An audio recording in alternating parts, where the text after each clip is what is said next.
Welcome to Inside Sport Fishing. I'm Michael Folks, and thanks for joining us as we take an incredible journey back in time to Cabo Blanco, Peru, circa 1954, to a time and a place that many consider to have been the greatest big game blue water fishing the world has ever known. On April 4th, 1952, Alfred Glassell Jr. landed a 1,560-pound black, setting the stage for the next season when 16 black marlin over 1,000 pounds were taken from the Cabo Blanco Fishing Club, including a pair of 1,200-pounders landed on the same day from the same boat by the husband and wife team of Carolyn and Maurice Myers Jr.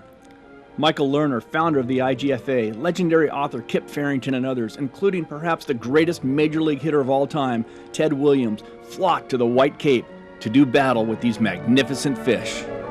What you're about to see is truly one of the all-time classic archive pieces of fishing history, so don't go away. We'll be right back with Inside Sport Fishing and Ted Williams.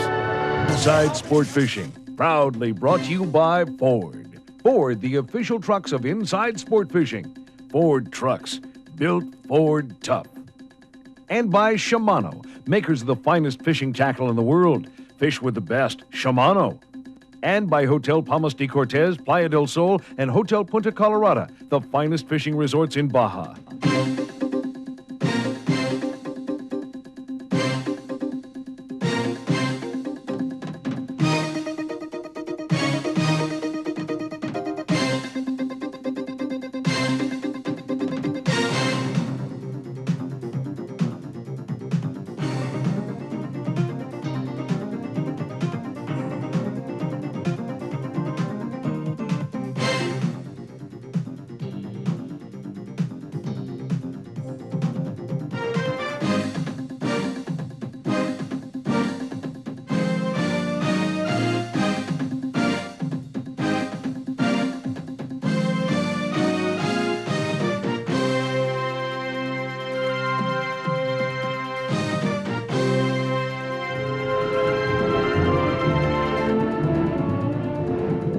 This is the story of the biggest fish I ever caught.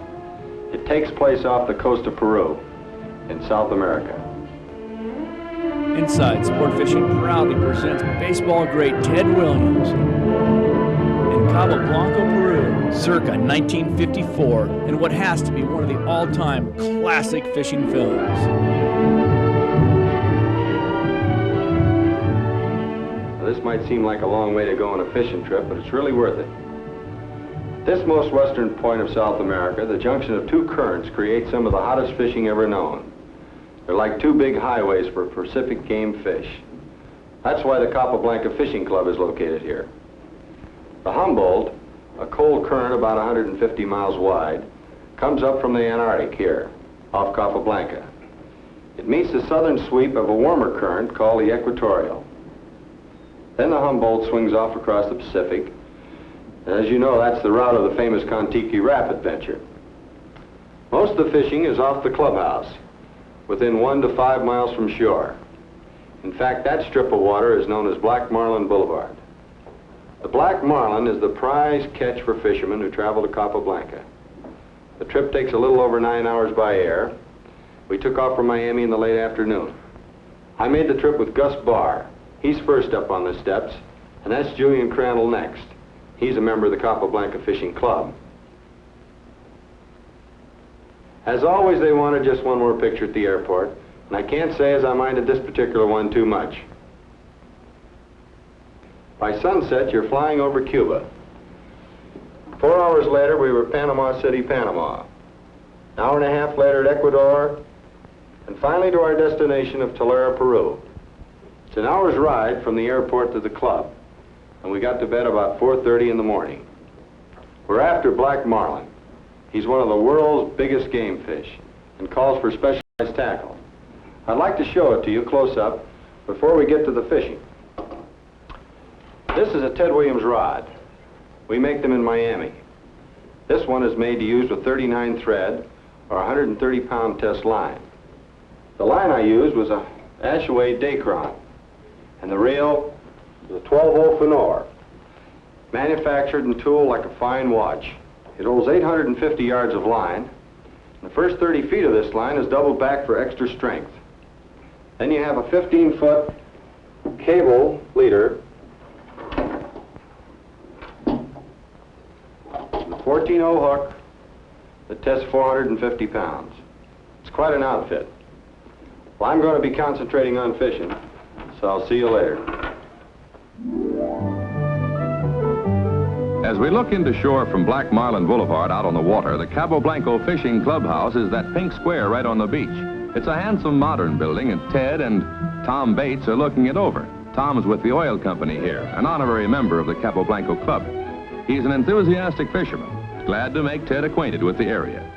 This section of the world only sees rain about once in 25 years, and the scenery isn't exactly the kind you write home about. The barren hills are dry and furrowed by sand carried on the winds. But there are birds working over bait in the surf close to shore, and it looks like a good sign to our fishermen from the north. At times here, you can see great schools of game fish feeding for miles along the shore.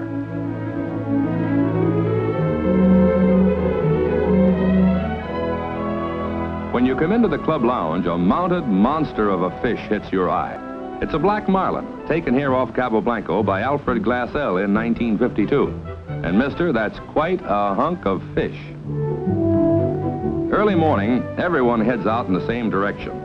Native fishermen launch their boats from the beach. They fish for food and work for the oil company. Cabo Blanco club fishermen take off from the company mole, which they can use during their stay at the club. Here's a switch. One of the most photographed men in the sports world gets a chance to be at the other end of a camera. Looks like he's enjoying the change.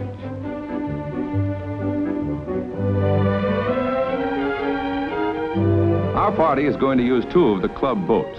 Julian and Gus are scheduled to fish from the Miss Texas, a 38-footer, and they'll head out first.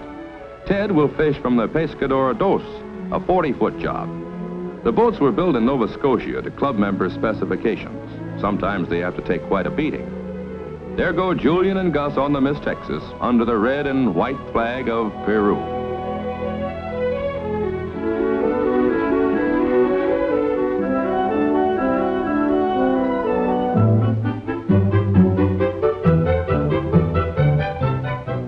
In the morning, Cabo Blanco waters are calm and the going is fairly smooth. But every afternoon, the wind kicks up and the waves are 4 and 5 feet high. They're bringing the Pescador Dos around for us now. Each boat carries a 3-man crew, highly skilled native fishermen who know the fish in these waters well and just how to handle them. Ted lends a hand getting all our equipment on board, the tackle, cameras, lunch, everything we'll need, because we'll be out all day on our hunt for black marlin.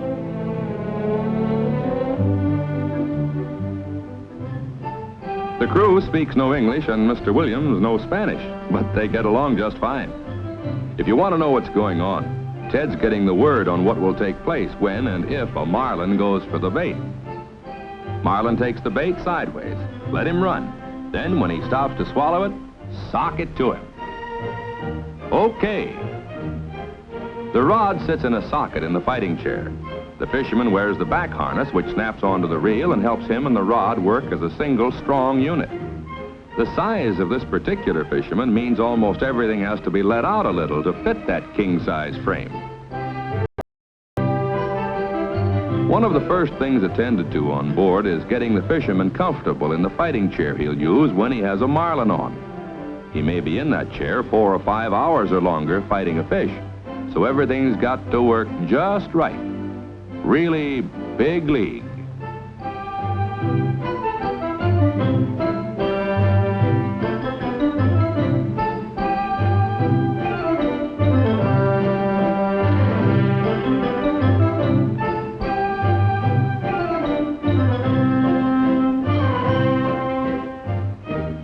You know, a fisherman, like a ball player, has to work with his legs, too. Ted plans to fish with about a 30-pound drag off the end of the rod. We don't all have to speak the same language to agree on this one point. Tighten the drag down too much and everything's liable to go boom, fish and all. Going in at night and running out from shore in the morning, we troll with lighter rods for bait fish, and some wonderfully good eating fish, too. If a man didn't have marlin on his mind, this could be considered the greatest fishing in the world on many counts. The boat goes through tremendous schools of fish, and for this kind of fishing, we use either spoons or feathered jigs. At different times, Ted picked up some beauties. This is one of a variety of bonito found here. Nice sized fish and a good fighter.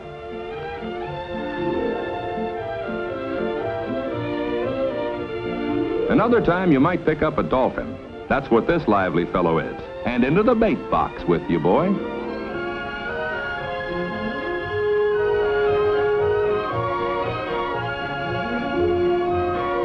This next one you may be more familiar with in another form.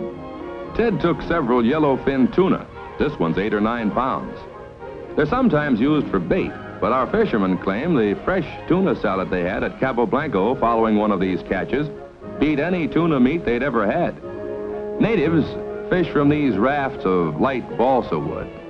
The fish we caught and many other species make up the everyday menu of the Peruvians here.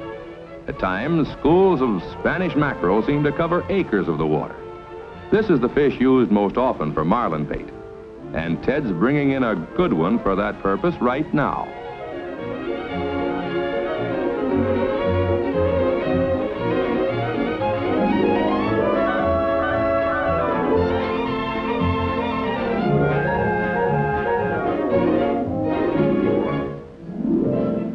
When a mackerel is used for bait, it's usually on a 2-hook rig, one in front and one sewn inside.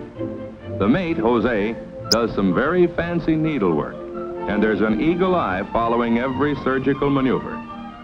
Ted has an intense enthusiasm for learning all he can about anything under the fishing sun that's new to him. He's liable to want to do the next one of these himself.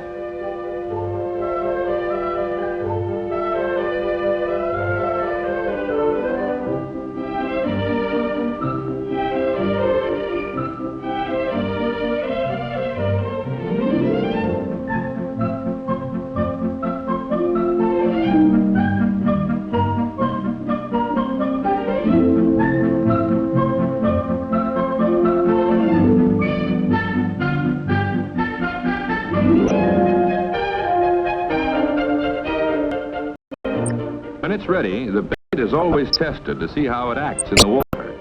Sometimes it takes quite a bit of limbering up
Marlin is so big and powerful that a 40-foot boat with racing motors doesn't seem to bother him at all. He's heading towards the bait now, looking it over.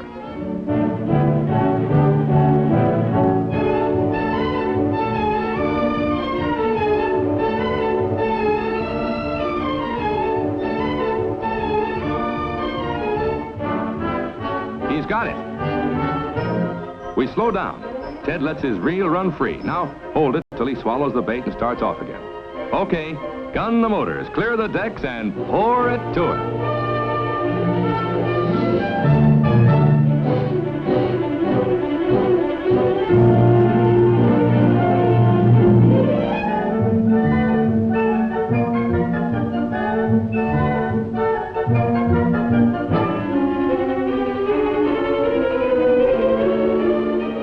Ted really starts to work on him, and the fish cuts around the other side. Looks like he's trying to outrun us. We put on a burst of speed to get him back where Ted can handle him better.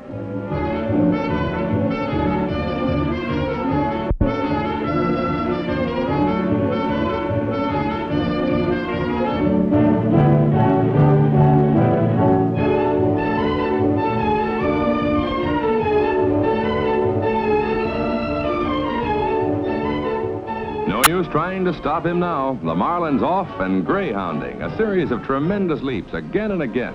He clears 25 or 30 feet in each desperate hurdle and takes off almost a quarter of a mile of line before he slows down.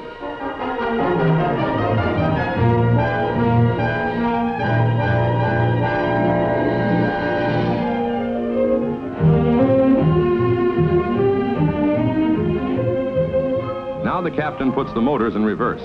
Ted puts the pressure on him. He pumps and reels and he pumps and reels. There's an awful lot of line out there for him to get back the hard way. And the boat starts a slow grinding backing down to help him pick it up. It's only been 20 minutes since the Marlin was hooked, but it probably seems like 2 hours to Ted.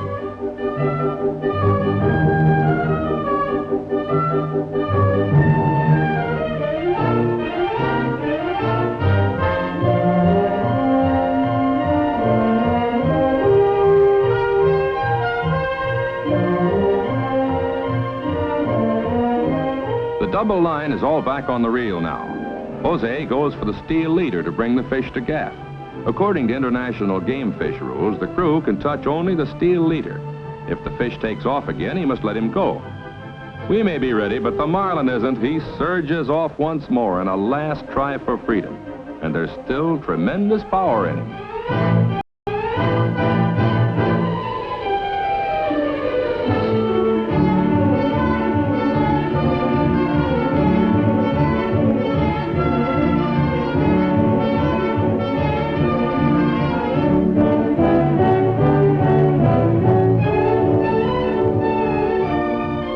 Watch this crew go into action. It's a dangerous and tricky business handling a fish of this size.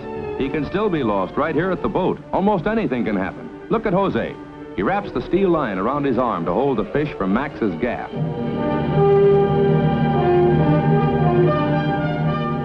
The captain comes up with a second gaff, and that just about does it.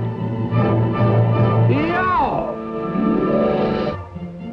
The Miss Texas with Gus and Julian comes by for the end of the battle, just under 30 minutes from strike to gaffing. That's pretty fast time for this kind of fish. After a closer look at the Marlin right now, you're probably asking yourself, how will they get that huge fish to shore?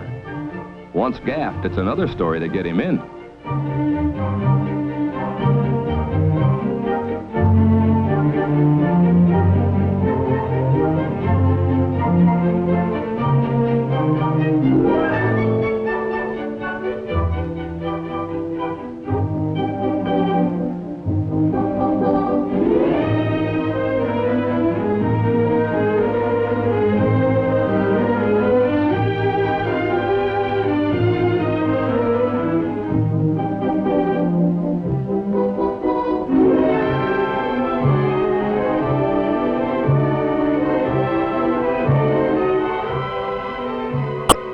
The following action is a source of great delight to close friends of Ted Williams.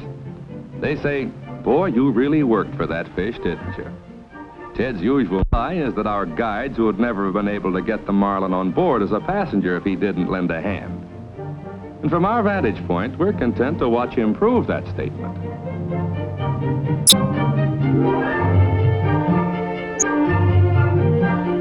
While he's in the water, the fish is reasonably light and buoyant. The more of him out, the heavier he becomes. But now we can begin to get an idea of the size of our prize. It's hard to judge what a fish like this weighs, but Ted makes a wild guess at 800 pounds. Anyway, it looks like plenty of fish.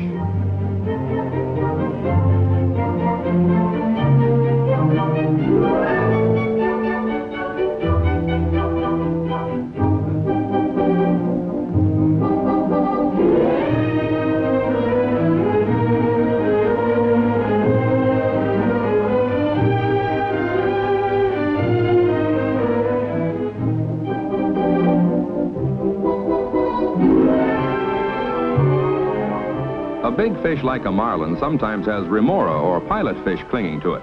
One of them makes a pass at Ted's leg, but one fish is enough for today. We're heading in.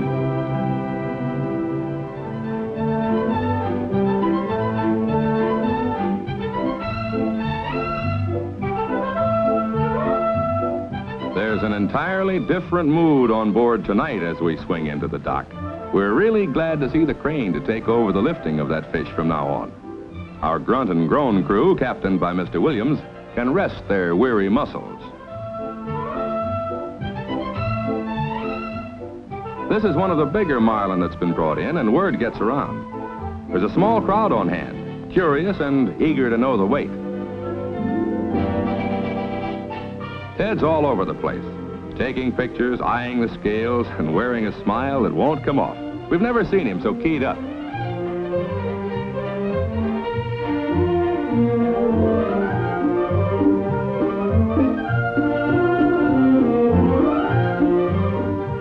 When he hears the weight, 1,235 pounds, he's really off.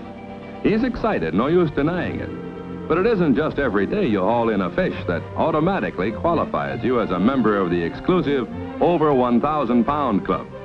As a matter of record, right then, Ted's marlin is the 8th largest game fish ever caught on rod and reel.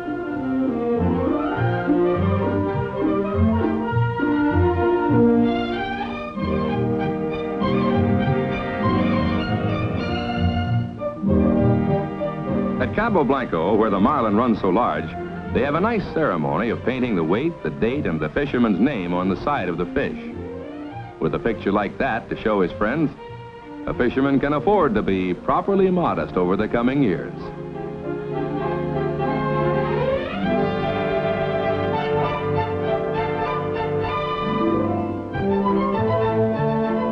About this time, Julian and Gus call it quits for the day. As far as they know at this point, the catch goes at the estimated 800 pounds. When Julian finds out the official weight, 1235, he seems happy to offer his congratulations.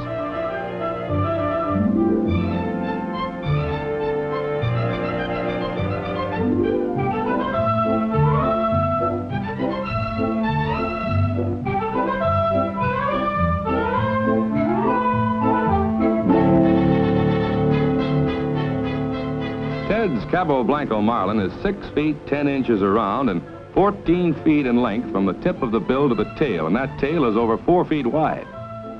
Well, you certainly got what you went after, Ted. That's what I would call a successful fishing trip.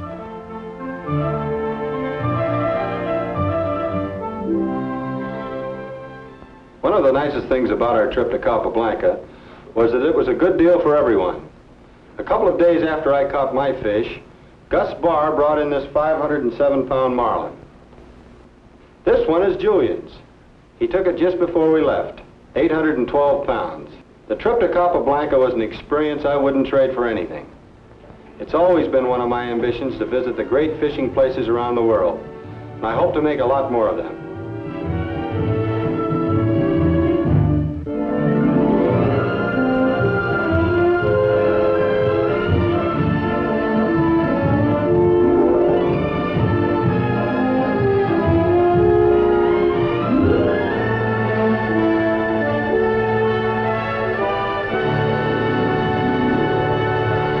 Now, some incredible bonus footage. The best of air travel has put the famous South American fishing grounds only a few flying hours distance from the United States. From Miami to Talara, Peru, it is just a 9.5-hour flight via the Pan American Grace Airways Interamericano. From Los Angeles, 17 hours, with stops at Panama, Guayaquil, Ecuador, then Talara. The grounds at Cabo Blanco are about 200 miles south of the equator, and it is 2.25 hours on a DC-6 north of Lima, Peru, the capital. Talara, the gateway to Cabo Blanco, the world's finest fishing grounds. This is the old fishing club at Cabo Blanco, but beautiful new quarters have been built adjoining it. The fishing pier, or mole, as they call it in South America, is 0.8 of a mile from the clubhouse.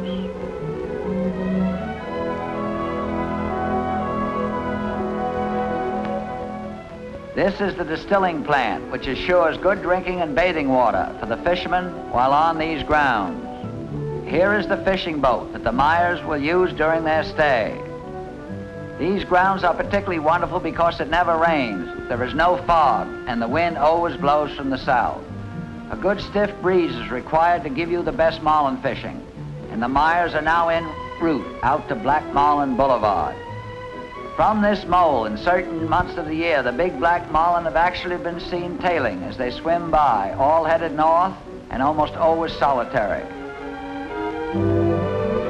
Here are the new clubhouse and facilities of the Cabo Blanco Fishing Club from Black Marlin Boulevard. The bait is usually picked up between the shore and this distance off it.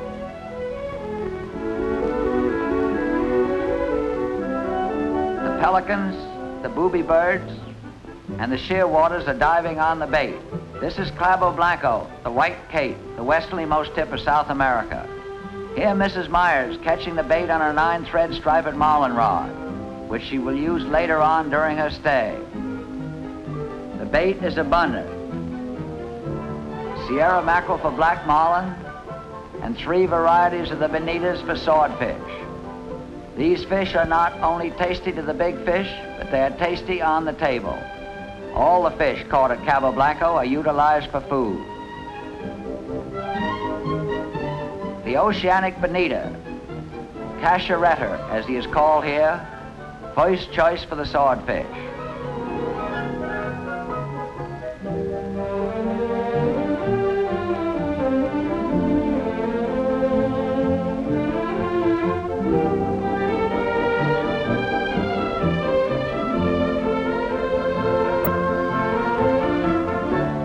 This is the way the bait is spotted.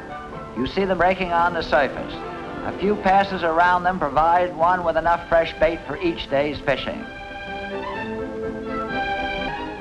This is the Sierra mackerel, rigged with the 2 hooks for black marlin, and it is this bait, rigged thusly, which has taken the world's largest fish, 18 of them weighing 1,000 pounds and better.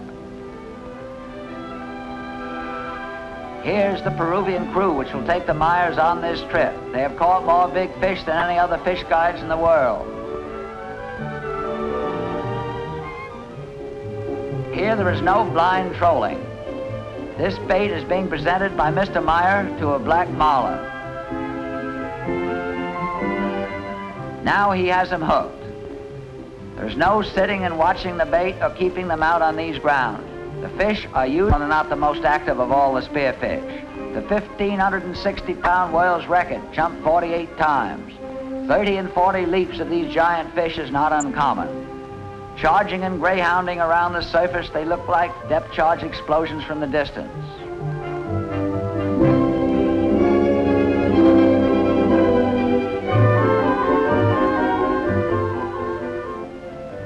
This is just another fish.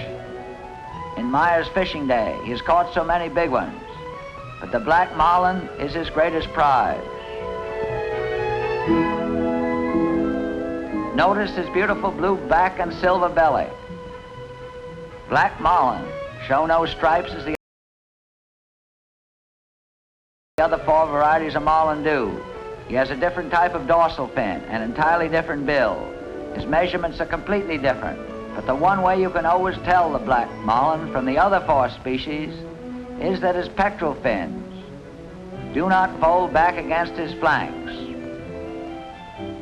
They are not out there due to rigor mortis. They never fold back. They are standing planes on this great body. A fine meal for the next few days for the residents of Cabo Blanco.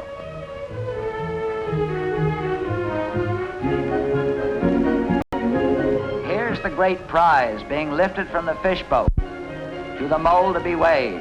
They never look more majestic than they do as they come up on the crane. 768 pounds, not bad for a starter.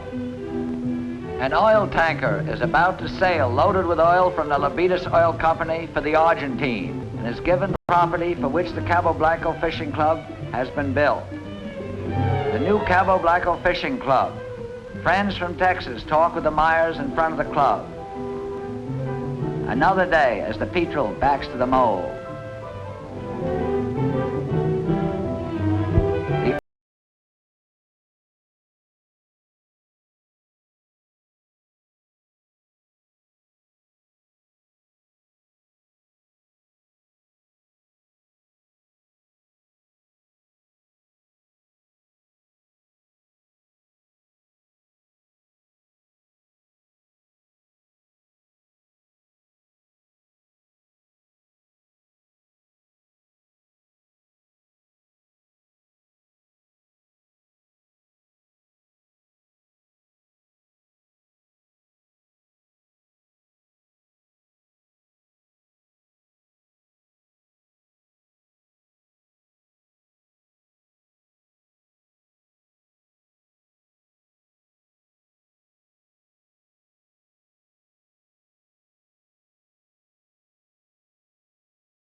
The nutrient-rich waters around Cabo Blanco are considered by many to have been the greatest big-game blue water fishery the world has ever known.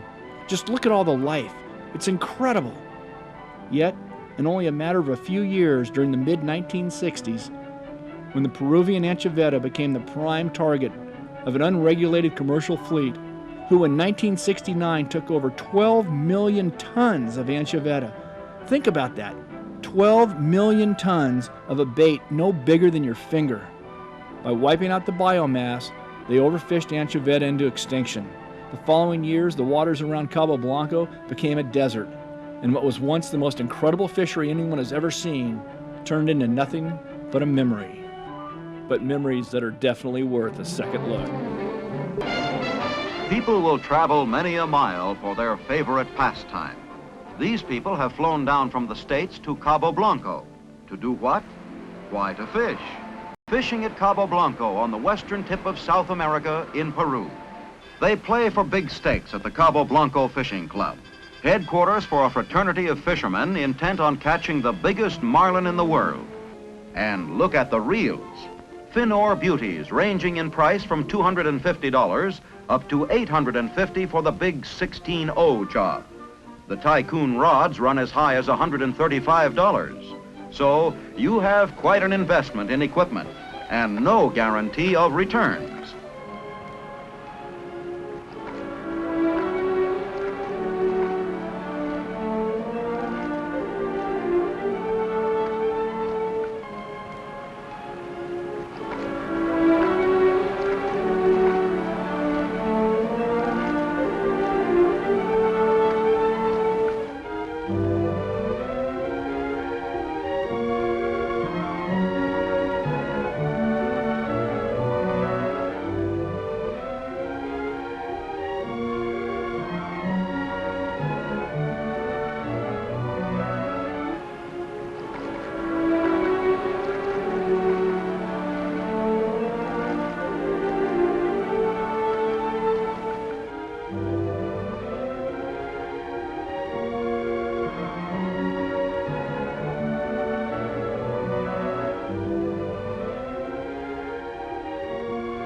Joe Peeler has hooked the black marlin, and his work is cut out for it.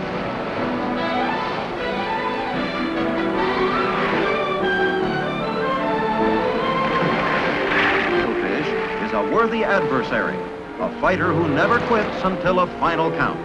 That's why sportsmen like Julian Crandall and Joseph Peeler travel to fishing hot spots of the world to pit their skills against an opponent who uses every trick in the piscatorial book to break free. 910 pounds of irresistible object, fish, meeting immovable force, Joe Peeler, makes for enough excitement to last a fisherman for years.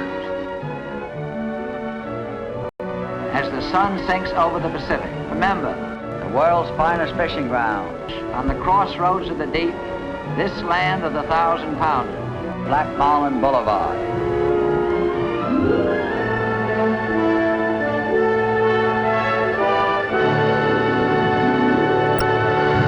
Inside Sport Fishing, proudly brought to you by Ford. Ford, the official trucks of Inside Sport Fishing.